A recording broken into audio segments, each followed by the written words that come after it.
Hello guys, welcome back to my YouTube channel. आज की video में हम बात करने वाले हैं इम्प्लांटेशन का कंप्लीट प्रोसेस।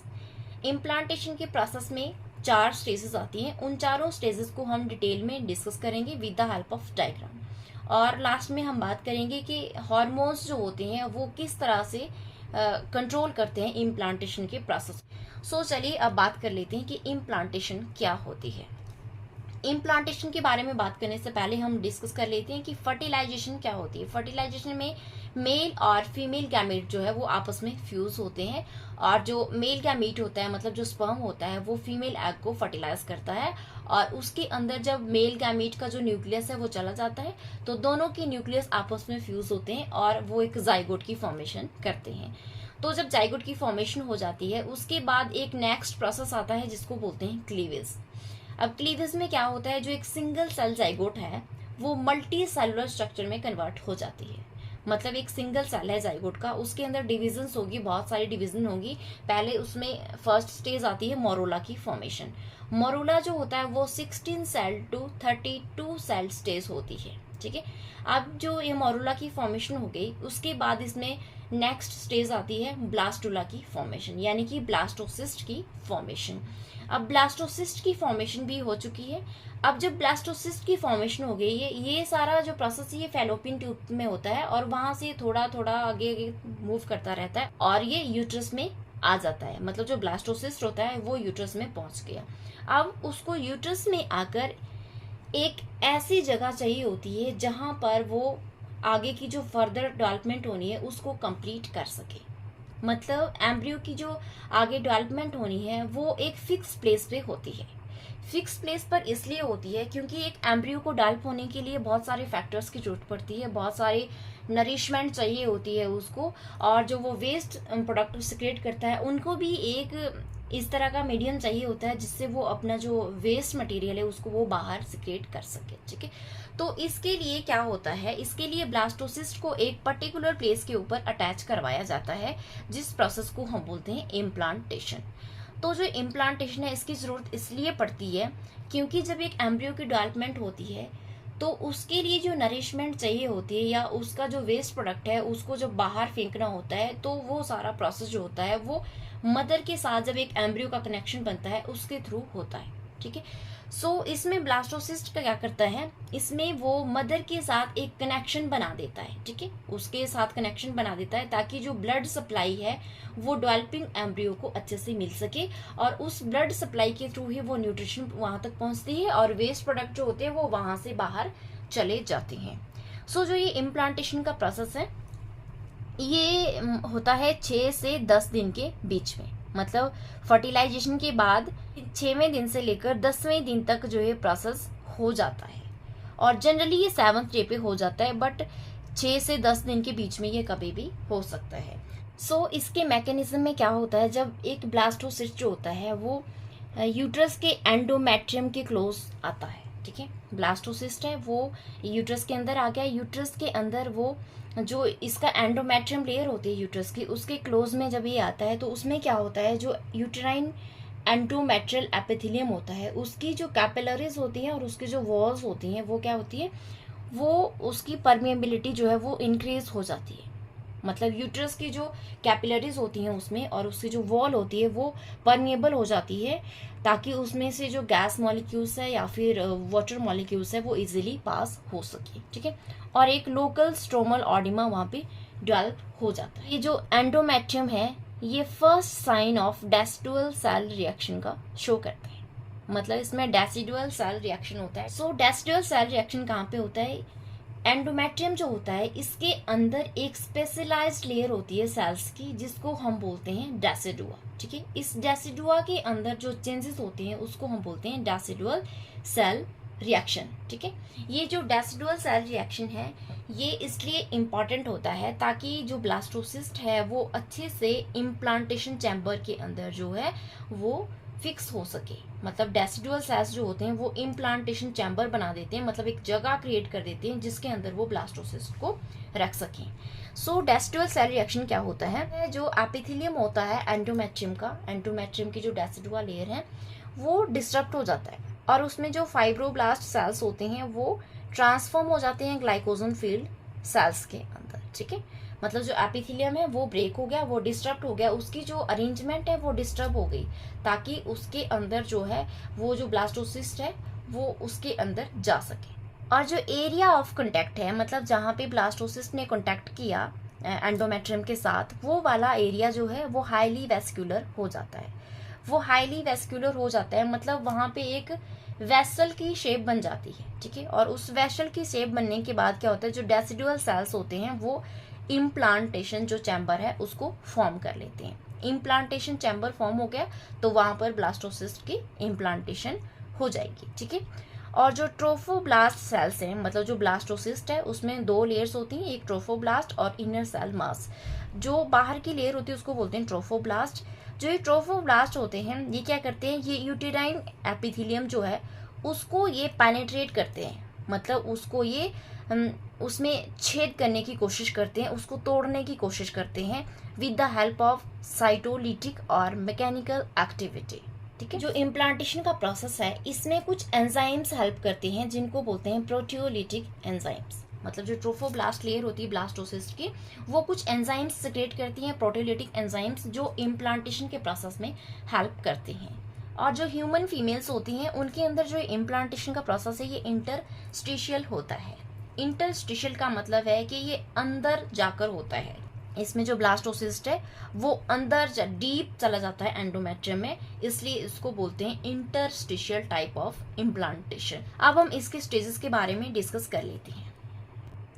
सो इम्प्लांटेशन में 4 स्टेजेस आती हैं। पहले है माइग्रेशन एंड हैचिंग, दूसरी है एपोजिशन, और तीसरी है एडेशन एंड चौथी है इन्वेजन। तो इन स्टेजेस को हम इस डायग्राम की हेल्प से समझने की कोशिश करेंगे। पहली स्टेज आएगी इसमें माइग्रेशन एंड हैचिंग, मतलब जो ब्लास्टोसिस्ट है वो माइग्रेट हुआ, वो यूट्रस में पहुंच गया। अब यूट्रस में आकर उसमें क्या चेंजेस होंगे, उसकी जो बाहर की लेयर है जोना पैलोसिडा, ब्लास्टोसिस्ट जो है वो अभी तक जो है जोना पैलोसिडा से कवर था, तो उसकी जो जोना पैलोसिडा लेयर है उसको ब्रेक किया जाता है, और उसको ब्रेक करने के बाद उसमें जो ब्लास्टोसिस्ट होता है वो अटैच हो जाता है एंडोमेट्रियम के ऊपर, मतलब जो यूट्रस का एंडोमेट्रियम लेयर है उसके ऊपर वो अटैच हो जाता है। तो नेक्स्ट इसमें स्टेज आती है एपोजिशन। एपोजिशन क्या होती है, मतलब जो ये ब्लास्टोसिस्ट है, ब्लास्टोसिस्ट ने क्या किया, उसमें वो आया और एंडोमेट्रियम लेयर के ऊपर आकर अटैच हो गया, मतलब उसने एक लूज सा कनेक्शन फॉर्म कर लिया, क्योंकि उसको यहाँ पे एक छोटा सा कैविटी सी दिखी, इस तरह से ग्रूव दिख गया और वहां पर वो आकर अटैच हो गया, ठीक है। अभी इसके अंदर कोई फिक्स कनेक्शन डेवलप नहीं हुआ है, मतलब ये जस्ट यहाँ पे अगर अटैच हुआ है। और ये अटैच किस जगह पे होता है, जहां पर ये जो जोना पैलोसिडा लेयर है ये कम्प्लीटली ब्रेक हो जाती है, उस साइड से आकर ये यहाँ पर अटैच होता है। और इसके अंदर जो इनर सेल मास है ये आप देख रहे हैं, ये है इनर सेल मास। ये इनर सेल मास क्या करता है, ये उस साइड को घूम जाता है, जैसे यहाँ पे इस साइड को था, और जब भी इसने यहाँ पे ये अटैच हुआ तो जहाँ पे ये अटैच हो रहा है यहाँ पर आकर ये अलाइन हो जाता है इस डेसिडुअल सेल्स के लेयर के साथ, ठीक है। अब इसके बाद नेक्स्ट जो स्टेप आता है वो आता है एडेशन का। एडेशन का मतलब होता है कि जो ये ब्लास्टोसिस्ट है ये एंडोमेट्रियम के साथ, मतलब जो डेसिडुअल सेल्स हैं उनकी जो लेयर है उसके साथ ये एक स्ट्रॉन्गर बॉन्ड बना लेता है, मतलब एक स्ट्रॉन्ग कनेक्शन बना लेता है, जिसको हम बोलते हैं एडेशन। और इस स्ट्रॉन्गर कनेक्शन को बिल्डअप करने में इसके जो माइक्रोविलाई होते हैं, मतलब जो ब्लास्टोसिस्ट है इसके ऊपर कुछ माइक्रोविलाई होते हैं जो इसको हेल्प करते हैं यहाँ पर अटैच होने में, ठीक है। मतलब जो ट्रोफोब्लास्ट लेयर है उसके ऊपर ये माइक्रोविलाई होते हैं। अब इसके बाद नेक्स्ट जो स्टेप आता है वो आता है इन्वेजन का। अब यहाँ पे ब्लास्टोसिस्ट जो है वो अटैच हो गया, और यहाँ पे अटैच होने के बाद क्या होता है, ये ब्लास्टोसिस्ट अंदर आने की कोशिश करता है, मतलब ये अंदर की तरफ जो है वो धक्का लगाता रहता है और ये इन सेल्स को ये तोड़ता रहता है ताकि ये अंदर आकर एक अच्छी जगह पे, एक सेफ प्लेस पर फिक्स हो सके। तो इस प्रोसेस को हम बोलते हैं इन्वेजन, ठीक है। इन्वेजन में क्या होता है, जो ब्लास्टोसिस्ट है वो प्रोलिफरेट करता रहता है और पेनिट्रेट करता रहता है इन सेल्स की लेयर को with the help of enzyme gelatinase A and B। उसकी हेल्प से ये इन सेल्स को ब्रेक करता रहता है और ये अंदर की तरफ जाता रहता है। ताकि ये जो ये यहाँ पे ये ब्लड वेसल्स आप देख रहे हैं, ताकि ये मैटरनल जो ब्लड है उसके साथ एक कनेक्शन बना सके और इस ब्लड के कनेक्शन के थ्रू जो डेवलपिंग एम्ब्रियो है उसको नरिशमेंट मिल सके और उसका जो वेस्ट मटेरियल है वो इस ब्लड के थ्रू बाहर निकल सके। तो इसके लिए जो ट्रोफोब्लास्ट सेल्स होती हैं ब्लास्टोसिस्ट के, वो कुछ प्री इम्प्लांटेशन फैक्टर्स सिक्रेट करते हैं, ठीक है, जो कि उसको हेल्प करते हैं इन्वेड होने में, मतलब इन सेल्स को ब्रेक करने में और प्लेसेंटा को फॉर्म करने में। तो अब हम इसको थोड़ा और डिटेल में जानते हैं अगले डायग्राम की हेल्प से। अब यहाँ पे आप देख रहे हो ये है ब्लास्टोसिस्ट। अब ब्लास्टोसिस्ट के बाहर ये जो लेयर है ये है ज़ोना पेलोसिडा, मतलब ब्लास्टोसिस्ट अभी तक ज़ोना पेलोसिडा से कवर है। तो यहाँ पर ज़ोना पेलोसिडा जो है वो डीजेनरेट हो जाएगी। इसमें कुछ एंजाइम्स हेल्प करते हैं, जैसे कि प्रोटीएज एंजाइम हो गया, वो इस डीजेनरेशन में हेल्प करते हैं। तो इस प्रोसेस को बोलते हैं माइग्रेशन एंड हैचिंग। माइग्रेशन इसलिए बोलते हैं कि जो ब्लास्टोसिस्ट है वो माइग्रेट होता है यूट्रस की तरफ, फैलोपियन ट्यूब से वो आगे बढ़ता रहता है और यूट्रस में आ जाता है। और हैचिंग इसलिए बोलते हैं कि जो ये ब्लास्टोसिस्ट है ये एक मेम्ब्रेन से बाहर निकलता है। और नेक्स्ट जो स्टेप है वो है एपोजिशन। एपोजिशन में ये आप देख रहे हैं जो ये ब्लास्टोसिस्ट है, तो यहाँ पे इसको एक ग्रूव सा दिखा, एक गहराई सी दिखी जहाँ पर आकर ये अटैच हो गया और जो ये इनर सेल मास था ये इस तरफ को ही घूम गया और यहाँ पर आकर अलाइन हो गया। अब यहाँ पर इसने लूज कनेक्शन बना लिया है, एपोजिशन उसको हम बोलते हैं, जहाँ पर ब्लास्टोसिस्ट लूज कनेक्शन बना लेता है यूटेराइन एंडोमेट्रियम के साथ। अब नेक्स्ट इसमें स्टेप आता है अडेसन, ठीक है। अडेसन में क्या होता है, जो ये ब्लास्टोसिस्ट है, मतलब जो ट्रोफोब्लास्ट सेल्स हैं, ये इस एंडोमेट्रियम के साथ, मतलब जो यूटेराइन एंडोमेट्रियम है उसके साथ स्ट्रॉन्ग कनेक्शन बना लेते हैं और इस प्रोसेस में हेल्प करती है कुछ माइक्रोविलाई। माइक्रोविलाई मतलब जो ये ट्रोफोब्लास्ट लेयर है इसके सरफेस के ऊपर कुछ माइक्रोविलाई प्रेजेंट होते हैं जो इसको इस अटैचमेंट में हेल्प करते हैं। बट इसके सरफेस पे कुछ ऐसी ट्रांस मेम्ब्रेन प्रोटीन्स होती हैं जिनको हम बोलते हैं म्यूसिन 16, ठीक है। म्यूसिन 16 एक ट्रांस मेम्ब्रेन म्यूसिन है जो क्या करती है, ब्लास्टोसिस्ट की अटैचमेंट को रोकती है। इसके अंदर क्या होता है, इसके अंदर कुछ ऐसी प्रॉपर्टीज होती है जिसकी वजह से ये सेल को सेल के साथ चिपकने से रोकती है, ठीक है। तो सेल के साथ जब नहीं चिपक सकेगा, नहीं कनेक्शन बना सकेगा, तो ये जो ब्लास्टोसिस्ट है ये यहाँ पर अटैच नहीं हो पाएगा, ठीक है। तो इसमें क्या होता है, इसमें जो ये एपिथेलियम लेयर है, ठीक है, इसके ऊपर कुछ इस तरह स्ट्रक्चर्स प्रेजेंट होते हैं फ्लैजेला की तरह, जिसको हम बोलते हैं माइक्रोविलाई। तो ये क्या होते हैं, ये आपस में क्या करते हैं, मतलब जो ये सेल्स हैं इसके एपिकल रीजन में ये म्यूसिन 16 प्रेजेंट होती है। तो यहाँ पे जो ये माइक्रोविलाई है ये इस तरह से ग्रुप फॉर्म कर लेते हैं, ठीक है। बहुत सारे माइक्रोविलाई जुड़कर इस तरह से ये ग्रुप्स बना लेते हैं और ये साइड हो जाते हैं, ठीक है, ताकि ये जो ब्लास्टोसिस्ट है ये यहाँ पर अटैच हो सके। तो इसमें जो ये माइक्रोविलाई है जो ये ग्रुप फॉर्म कर रहे हैं, मतलब हेयर की तरह जो ये ग्रुप्स बना रहे हैं, तो इसको हम बोलते हैं पिनोपोड। जब ये पिनोपोड्स की फॉर्मेशन होती है तो उसमें जो ये म्यूसिन 16 प्रोटीन है इसको ये यहाँ से साइड हो जाती है और ये ब्लास्टोसिस्ट जो है ये यहाँ पर आकर अटैच हो जाता है। इसके एपिथेलियम सेल्स के सरफेस पे एक और प्रोटीन प्रेजेंट होती है जिसका नाम है म्यूसिन 1। जो ये म्यूसिन 1 प्रोटीन होती है, मतलब जो ये ग्लाइकोसिलेटेड प्रोटीन होती है, ये हेल्प करती है ब्लास्टोसिस्ट को अटैच होने में, मतलब ये जो अडेसन का प्रोसेस है इसको ये प्रमोट करती है। अब इसमें नेक्स्ट स्टेप आता है इन्वेजन। इन्वेजन में क्या होता है, जो ये ब्लास्टोसिस्ट है ये यूट्रस के अंदर जो एंडोमेट्रियम है उसके और अंदर चला जाता है, मतलब उसको ये ब्रेक करता करता उसके कई लेयर अंदर चला जाता है।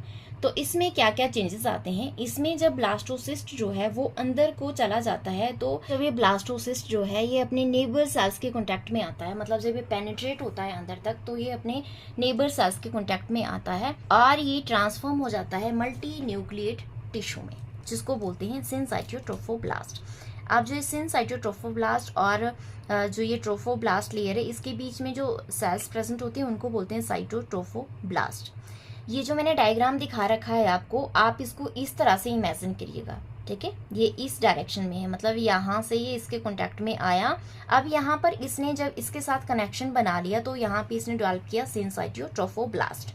अब जो ये सिनसाइटोट्रोफोब्लास्ट है ये क्या करेगा, ये जब बेसल मेम्ब्रेन तक पहुँच जाएगा, मतलब जो डेसिडुअल सेल्स लेयर हैं उसके अंदर तक पहुँच जाएगा, तो ये जो मैटरनल ब्लड सप्लाई है, मतलब जो मैटरनल ब्लड कैपिलरीज है उनके साथ ये कनेक्शन बना लेगा। पीछे जो मैंने आपको डायग्राम दिखाया था आप उसको इमेजिन करके यहाँ पर आइएगा, तो ये उसके साथ कनेक्शन बना लेता है ताकि जो डेवलपिंग एम्ब्रियो होगी उसको जो नरिशमेंट चाहिए होगी और जो उसका जो वेस्ट मटेरियल होगा वो ब्लड के थ्रू बाहर जा सके और नरिशमेंट जो है वो अंदर आ सके।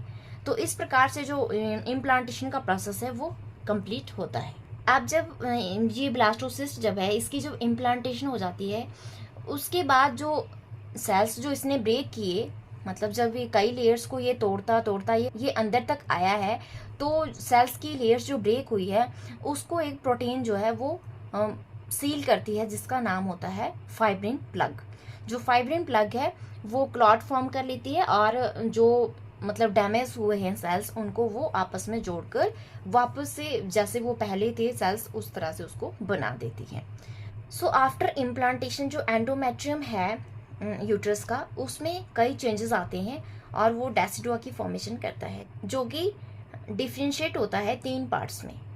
पहला है डेसिडुआ बेसिलिस, दूसरा है डेसिडुआ कैप्सुलरिस और तीसरा है डेसिडुआ पेराइटेलिस। सो इस तरह से हमने ये प्रोसेस जो है वो डिस्कस कर लिया। आपको अगर इसको डिटेल में स्टडी करना है तो आपको मैं इसके नोट्स प्रोवाइड करवा दूंगी। आप मेरे टेलीग्राम चैनल पर जाकर ये जो नोट्स हैं इसकी PDF डाउनलोड कर सकते हैं। सो चलिए अब डिस्कस कर लेते हैं कि हार्मोनल कंट्रोल ऑफ इम्प्लांटेशन। इसमें पहला आता है रोल ऑफ एस्ट्रोजन। एस्ट्रोजन्स कुछ हार्मोन्स होते हैं, मतलब ग्रुप ऑफ स्टेरॉइड हार्मोन्स होते हैं जिसको सिक्रेट करते हैं ग्राफियन फॉलिकल्स के फॉलिकुलर सेल्स और एड्रिनल कॉर्टेक्स या फिर प्लेसेंटा के सेल्स। ठीक है, सो इसमें आता है beta estradiol, estrone and estriol etcetera. इसमें कुछ इस तरह के हार्मोन्स आते हैं जो कि इम्प्लांटेशन के प्रोसेस में हेल्प करते हैं। इसमें मोस्ट इंपॉर्टेंट जो है वो है बीटा एस्ट्राडायोल। जो ये बीटा एस्ट्राडायोल है या फिर अदर जो स्टेरॉइड हार्मोन्स है इनके सिक्रेशन को स्टिमुलेट करता है फॉलिकल स्टिमुलेटिंग हार्मोन जिसको सिक्रेट करता है एंटीरियर पिट्यूटरी।